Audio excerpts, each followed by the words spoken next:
Assalamualaikum, waalaikumsalam warahmatullahi wabarakatuh. Mohon izin bertanya Ustaz Adi. Baik, silakan. Mengenai ayat Al-Quran di Quran surah Maryam ayat 71, apakah itu ditujukan untuk semua umat termasuk muslim atau hanya umat non muslim? Mohon penjelasannya Ustaz. Terima kasih, senantiasa sehat, selalu diberkahi Allah Subhanahu wa taala. Untuk Ustaz Adi beserta keluarganya dan timnya. Assalamualaikum warahmatullahi wabarakatuh. Semoga Allah memberikan kemuliaan lebih dari apa yang Anda sampaikan kepada kami, menjaga Anda dan berikan hidayah dan taufik kepada kita dengan penjagaan yang terbaik.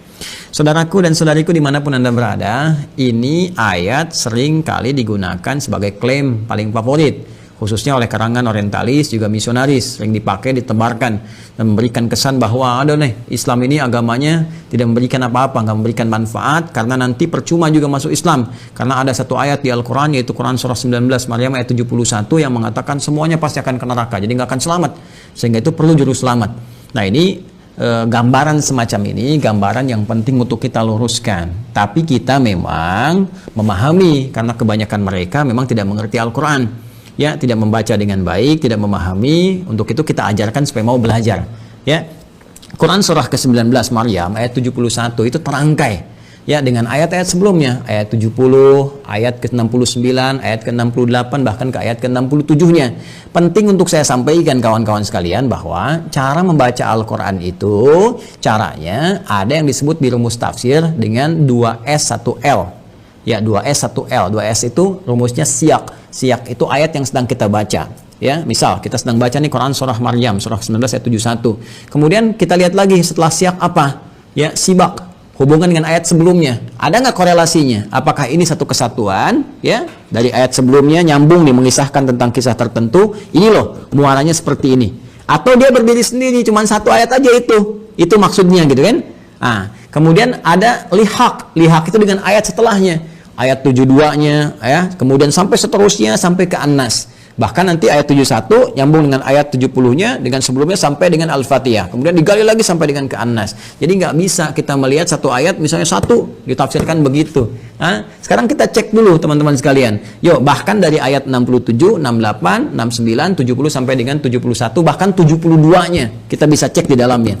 Nah, ini rangkaian ayat ini sedang mengisahkan orang-orang yang sangat ingkar kepada Allah dalam kehidupan dunianya. Bahkan di ayat 69 yang tegas Allah mengatakan tsumma lananzi'anna min kulli syi'atin ayyuhum asyaddu 'ala ar-rahmani 'itiyya. Ya, kata Allah, kelompok-kelompok yang keras ini saat di dunianya ini yang keras membangkang kepada Allah, menyalahi perintah-perintah Allah Subhanahu wa taala, bahkan kalimatnya begini, indah sekali dalam Al-Qur'an. Asyaddu 'ala ar-rahmani 'itiyya. Ya, Allah telah menyampaikan kalimat diksi yang sangat indah, yang sangat luar biasa, ya. Thumma lananzi'anna min kulli syi'atin ayyuhum asyaddu 'ala ar-rahmani 'itiyya. Sebelum sampai ke ayat 71-nya. Ya, Allah menyampaikan di ayat 69-nya, ya. Pertama ada diksi Ar-Rahman. Ya. Rahman itu kan sifat kasih yang tanpa batas diberikan bagi setiap hamba, ya, yang menghambakan dirinya kepada Allah sepanjang masih punya waktu kehidupan di dunia.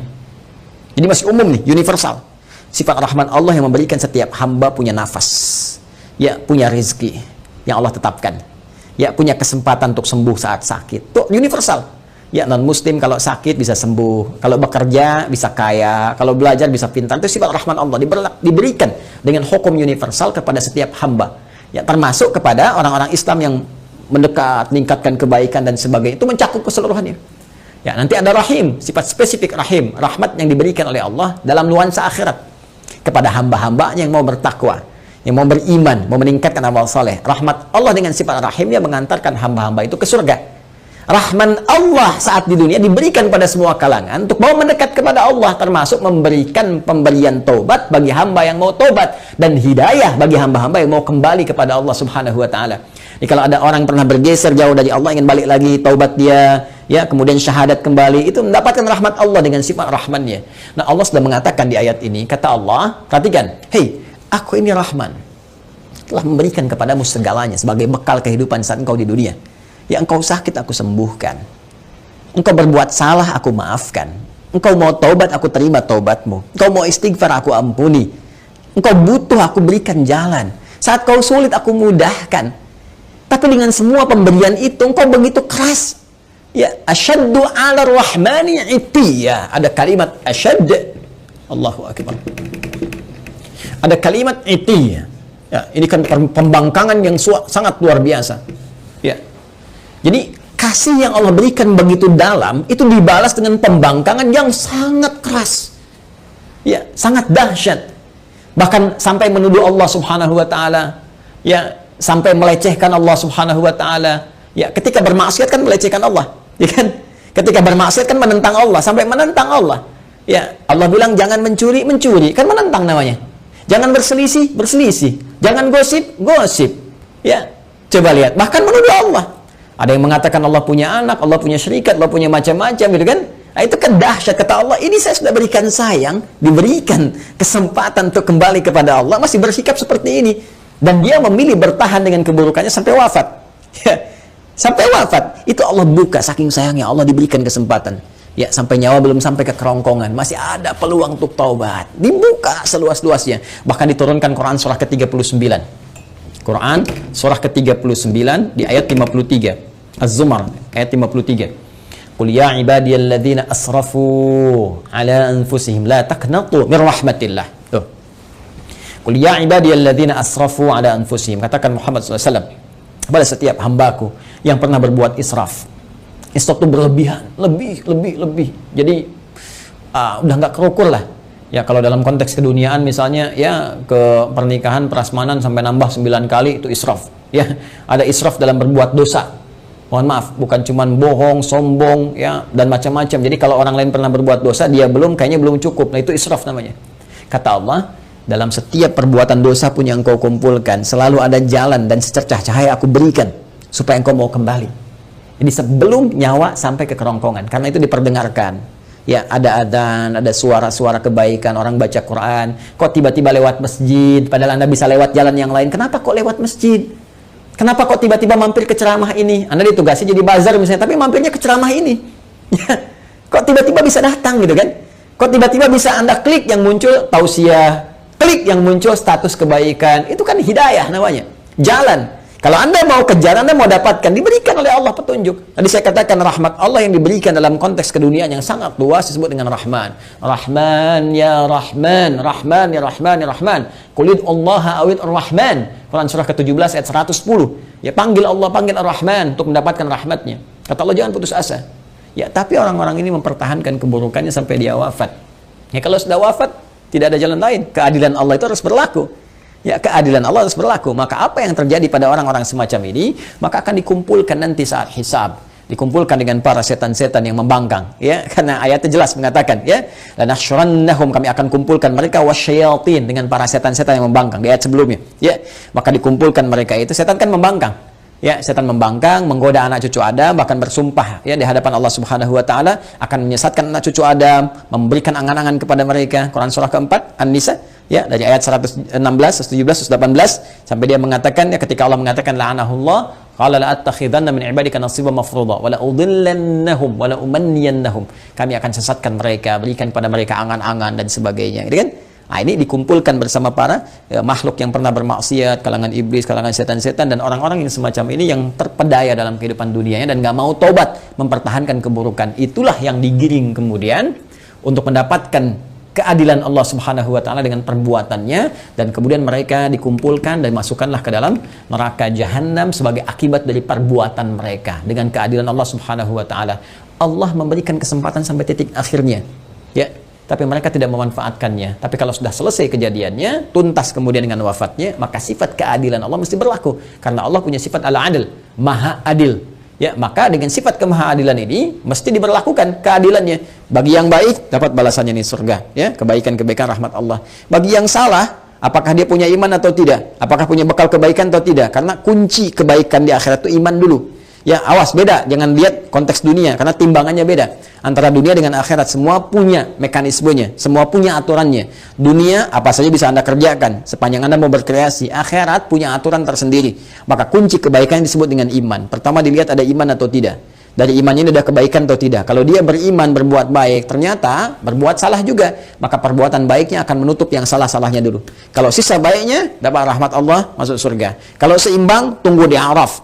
Ya, di A'raf, makanya ada surah ke-7, surah Al-A'raf. Dari ayat 45 sampai dengan 49 disebutkan kisah orang-orang yang seimbang amalannya, amal baik dengan buruknya 50%, maka mereka menunggu di tempat yang tinggi ya sampai hisab selesai. Terlihat keindahan surga, pengen cepat ke sana. Ya, tapi terdengar jeritan neraka, tak mampu melihat, sehingga mereka memohon rahmat Allah. Ya Allah, rahmatmu, ya Allah, rahmatmu. Maka Allah dengan rahimnya tadi, rahim, memberikan rahmat kepada mereka, maka mereka dimasukkan ke dalam surga setelah hisab selesai. Ya, kalau sehari berarti 1000 tahun nunggu di situ. Ya, tapi ternyata kalau jelek ini, jeleknya banyak, 50,0001%. Ini 49,999. Maka dilihat nanti, apakah ada peluang mencintai Rasulullah, dapat syafaat, apakah ada dekat dengan ahlu Quran, apakah pernah nanti ada kaitan-kaitan, dicari sampai dia punya peluang untuk menutupi salahnya ini, sampai punya peluang. Ya, sampai punya peluang, itu rahmat Allah. Sampai Allah kemudian memerintahkan malaikat, cek lagi coba ada amalan sunnahnya atau enggak, cek lagi ini, cek lagi itu, sampai sempurna. Allah Maha tahu. Tapi untuk memberikan keadilan supaya dibuka. Ya, mudah bagi Allah mengatakan sudah nggak ada peluang, masukkan neraka. Mudah. Tapi ketika Allah katakan buka catatannya, perlihatkan kepada dia, terbuka semua sehingga semua potensi kesadaran dia, pemahamannya, dan tidak ada hujah lagi di hadapan Allah karena semua dibuka dengan semua bukti-buktinya. Jelas ya? Nah, kalau dia tidak mendapatkan ini semua, maka dia masuk ke dalam neraka sampai selesai batasan kejelekannya, lalu dengan rahmat Allah diangkut, dia dimasukkan ke dalam surga. Ya, diselamatkan dia, kemudian dimasukkan ke dalam surga. Tapi orang-orang yang memang ingkar dari awal, tidak punya iman, bertentangan, kemudian bahkan mempertentangkan Allah Subhanahu wa taala, maka orang-orang semacam ini akan kekal di nerakanya seperti Allah janjikan. Karena itu kalau masih punya kesempatan, perbaiki diri kita. Dan ingat ya, kalau membaca Quran, belajar Quran, maka belajar kepada yang ahli Quran. Jangan orang nggak pernah baca Quran, dia dengar, kemudian penjelasannya. Dia aja nggak ngerti Quran, bagaimana Anda bisa mendengar tafsirnya? Ya, mendengar penjelasannya. Ini kan agak aneh cara berpikirnya. Jadi kalau ada orang-orang yang tidak beriman atau tidak mengetahui Quran, kemudian memberikan gambaran-gambaran, termasuk orang-orang liberal misalnya, ya, yang nggak ngerti Quran, nggak paham cara menafsirkan Quran, nggak mengerti kandungannya, baca Quran aja jarang misalnya kan, bicara tentang isi Quran itu nggak usah didengar. Ya, nggak usah didengar. Ya, dulu pernah ada penjelasan bahwa ini semua orang nih, semua agama berpeluang semuanya masuk surga. Ya, walaupun beda-beda keyakinan, cuma punya satu Tuhan yang sama, walaupun caranya beda-beda. Lalu seenaknya mengambil potongan ayat Quran. Diambil Quran surah kedua Al-Baqarah di ayat 62. Ya, paling kiri sebelah atas. Innal ladzina amanu wal ladzina hadu wan nasara was-sabiin. Sampai situ dipotong. Ini dalilnya nih. Orang beriman, ya, orang Yahudi, orang Nasrani, orang Sabi'in, ya kan, penyembah bintang gemintang dan sebagainya. Ini dalilnya, tapi dia nggak teruskan. Man amanahnya nggak diteruskan. Man amana billah wal yaumil akhir wa amila salihah. Sepanjang mereka beriman kepada Allah. Maksud Allah ingin menyampaikan bahwa semua hamba-hamba Allah ini, apapun yang ia kerjakannya sepanjang mereka beriman dan beramal saleh. Ya, ya, misalnya tadi yang dari kalangan Muslim, ya. Kemudian dari kalangan Nasrani, dari kalangan Yahudi, dari kalangan Sabi'in, dari semua, Allah nggak akan bedakan semua mereka kalau mereka mau beriman. Artinya apa? Minta dulu semua beriman. Ya, asyhadu an la ilaha illallah, asyhadu anna muhammadar rasulullah, yakin dengan Allah, tinggalkan semua hal kecuali apa yang telah Allah tetapkan kepada mereka. Menyembah hanya kepada Allah, salat kepada Allah, baca Quran dengan baik dan beramal sesuai petunjuk Allah. Makanya di ujungnya ada wa amilas salihah. Ya.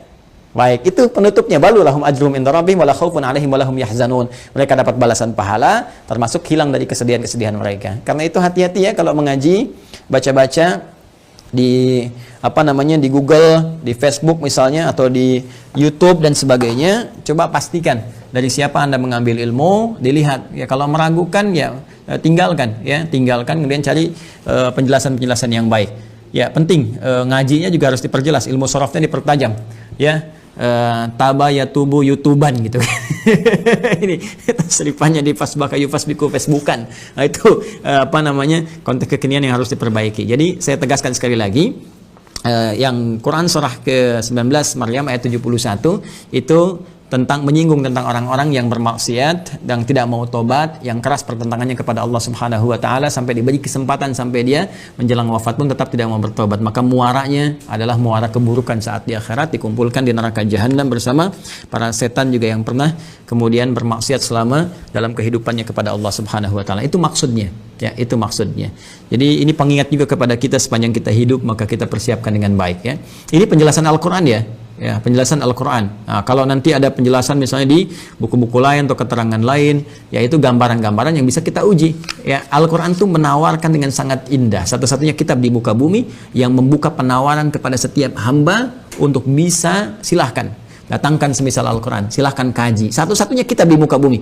Kaji otentisitasnya, dijelaskan langsung. Kaji otentisitasnya, ya, kaji apakah ini buatan manusia atau ini firman Allah Subhanahu Wa Taala. Silahkan lihat dari berbagai unsur, ya, dari unsur sastranya, unsur kebahasaannya, unsur isinya, muatannya dan sebagainya. Itu satu-satunya kitab di muka bumi yang membuka peluang kepada setiap hamba, bahkan menawarkan kalau nggak mampu sendiri, panggil dari kalangan jin, panggil dari kalangan yang lain. Bisa nggak datangkan semisal Al-Quran?